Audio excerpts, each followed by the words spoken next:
حضرت مالک بن دینار فرماتے میں نے 60 حج کیے. ایک حج کے موقع پر میں نے بڑا رش دیکھا، لاکھوں کا اجتماع ہوا. میری باتوں کی سمجھ تو آ رہی ہے نا آپ دوستوں؟ جو نہیں بول رہے انہیں بھی آ رہی ہے نا؟ اللہ جزا دے. کہتے ہیں لاکھوں کا مجمع تھا تو میرے دل میں خیال آیا. میں نے کہا اے اللہ، اتنے لوگ آئے ہیں، ان کا حج قبول بھی ہوا ہے کہ نہیں؟ فرماتے ہیں میں سوچ رہا تھا تو رات کو نا خواب میں نے کسی کہنے والے کو کہتے ہوئے سنا کہ سب کا قبول ہو گیا ہے. بلخ کا رہنے والا محمد بن ہارون بلخی ہے، اس کا حج قبول نہیں ہوا. فرماتے ہیں شہروں کے علیحدہ علیحدہ خیمے لگتے تھے. اب بھی آپ حج کرنے جائیں تو پاکستانیوں کی رہائشیں علیحدہ ہوتی ہیں، انڈین کی علیحدہ، بنگلہ دیش کے علیحدہ، مصری، یمنی، سب لوگ علیحدہ علیحدہ رہائشیں ہوتی ہیں، جھنڈے لگے ہوتے ہیں ملکوں کے. کہتے ہیں میں نے سویرے اٹھ کے ڈھونڈنا شروع کر دیا. ڈھونڈتا ہوں وہ بندہ ملے. کہتے ہیں جہاں بلخ شہر کے لوگ رہتے تھے وہاں چلا گیا تو میں نے لوگوں سے پوچھا تم میں محمد بن ہارون بلخی کون ہے؟ لوگ کہنے لگے وہ تو بڑا نیک آدمی ہے، پرہیزگار ہے، بڑے بولے بالے، بڑے اللہ والے. ریاض آپ کو بس ہم ہی جانتے، وہ تو بڑا نیک ہے، پرہیزگار آدمی. میں نے کہا اچھا کہاں ہے؟ انہوں نے کہا پہاڑ کے پیچھے اس نے خیمہ لگایا ہوا ہے، ساری رات عبادت کرتا ہے، سارا دن روزہ رکھتا ہے، قائم اللیل ہے، صائم الدہر ہے. کیا بات؟ فرماتے ہیں میں ان لوگوں کی بات سن کے حیران ہو گیا کہ مجھے کیا بتایا گیا، یہ کیا کہہ رہے ہیں. فرماتے ہیں میں پہاڑ کے پیچھے گیا. حضرت مالک بن دینار علیہ رحمہ فرماتے ہیں جب میں وہاں پہنچا تو میں نے اس شخص کو مصلی پہ بیٹھے دیکھا. کثرت عبادت کے آثار اس کے وجود پر نظر آ رہے تھے. سیدھا بازو اس کا کٹا ہوا تھا. فرماتے 2 رکعتیں مکمل کر کے نا میں نے اسے السلام علیکم کہا تو مجھے کہنے لگا وعلیکم السلام، آپ مالک بن دینار ہیں؟ میں نے کہا بڑی اس کی فراست ہے. فرماتے پھر اس نے ٹھنڈی سانس لی، کہنے لگا آپ کو خواب آئی ہوگی کہ میرا حج قبول نہیں ہوا. فرماتے ہیں مجھ پر اور بجلی گری کہ کیا کہہ رہا.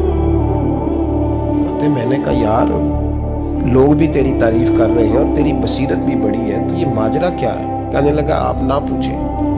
یہ کہہ کے اس نے رونا شروع کیا، دیر تک روتا رہا. میں نے کہا نہیں یار تو بتا. کہنے لگا نہیں آپ نہ پوچھیں، آپ ناراض ہوں گے. میں نے کہا میں نہیں ہوتا، تو بولنا. کہنے لگا حضور 24 سال ہو گئے مجھے حج کرتے ہوئے، 24واں حج ہے میرا، اور ہر سال کوئی اللہ کا ولی آ کے بتاتا ہے کہ جا چلا جا تیرا کوئی نہیں قبول ہوا.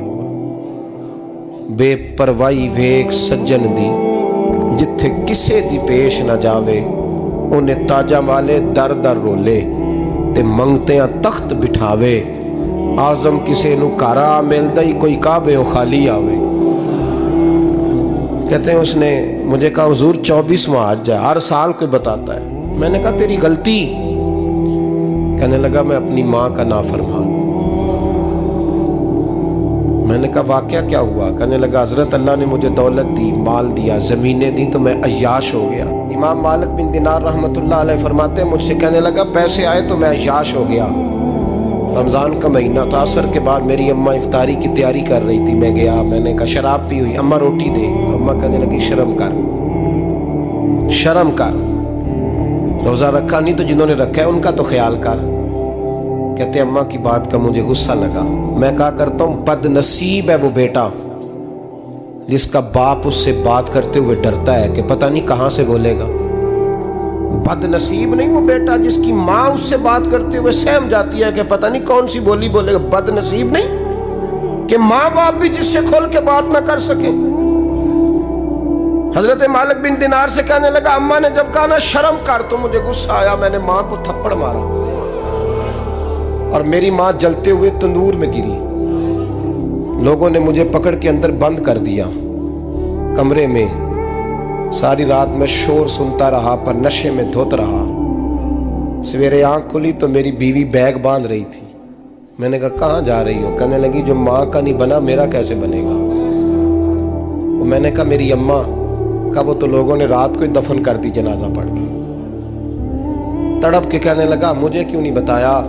تو کہتے ہیں لوگ کہنے لگے تیری مرتی ہوئی ماں کہہ گئی تھی اسے میرا منہ نہ دیکھنے دینا.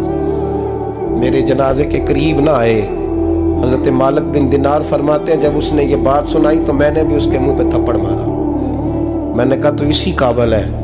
کہتے ہیں وہ رونے لگا، حضور دعا کرے اللہ مجھ سے راضی ہو جائے۔ کہنے لگا جب ماں کی انتقال کی خبر ملی تو میں نے کلاڑی لے کے وہ ہاتھ کاٹ دیا جس سے ماں کو مارا تھا۔ میں نے ساری جائیدادیں خیرات کر دی۔ 24 سال ہو گئے، 24 سال ساری رات نماز پڑھتا ہوں، روزہ رکھتا ہوں، حج کرتا ہوں، پر ہر سال کوئی آ کے کہتا ہے جا دوڑ جا تیرا کوئی نہیں قبول ہوا۔ حضور دعا کرے مالک راضی ہو جائے۔ فرماتے ہیں میں تھپڑ مار کے آ گیا، میں نے کہا تجھ سے راضی ہو جائے اتنے ظالم سے؟ امام مالک فرماتے ہیں رات کو آ کے سویا تو مجھے خواب میں رسول پاک کا دیدار ہوا۔ تو نبی پاک علیہ السلام نے فرمایا مالک تو اسے مایوس کیوں کر آیا ہے؟ اللہ تو بڑا مہربان ہے۔ کہا حضور ماں کے نافرمان کو معافی کیسے ملے گی؟ تو امام مالک فرمانے لگے نبی کریم نے فرمایا جا اسے جا کے بتا دے تجھے قیامت میں تیری ماں کی وجہ سے بخش دیا جائے گا۔ کہا حضور اماں کی وجہ سے کس طرح؟ تو محبوب فرمانے لگے اس کی ماں قیامت میں اس کے خلاف مقدمہ دائر کرے گی رب کریم کی عدالت میں، اے اللہ میں نے 9 ماہ پیٹ میں رکھا، درد سہ کے اسے جنا، جگر کا خون پلا کے پالا اور اسی نے مجھے قتل کیا۔ رب کریم اس کی ماں کا مقدمہ سن کے کہے گا اٹھاؤ اس کو دوزخ میں پھینکو، اس نے ماں جلائی تھی اسے بھی جلاؤ۔ محبوب فرمانے لگے جب پکڑ کر کے مالک اس کو محمد بن ہارون کو لوگ لے جائیں گے نا جہنم کی طرف، ابھی فرشتے گھسیٹیں گے ہی تو پلٹ کے پھر اماں کی طرف دیکھے گا اور دوسری دفعہ پھر گھسیٹیں گے تو پلٹ کے دیکھے گا اور تیسری دفعہ پھر پلٹ کے کہے گا اماں یہ مجھے جلانے لگے، اماں یہ جہنم میں پھینکنے لگے۔ میرے حبیب فرمانے لگے وہ جل کے مرنے والی ماں وہاں بھی بول پڑے گی، کہے گی یا اللہ چل میں نے معاف کیا تو بھی معاف کر دے، اے اللہ میں نے معاف کیا تو بھی معاف کر دے، اللہ تو معاف کر دے اسے۔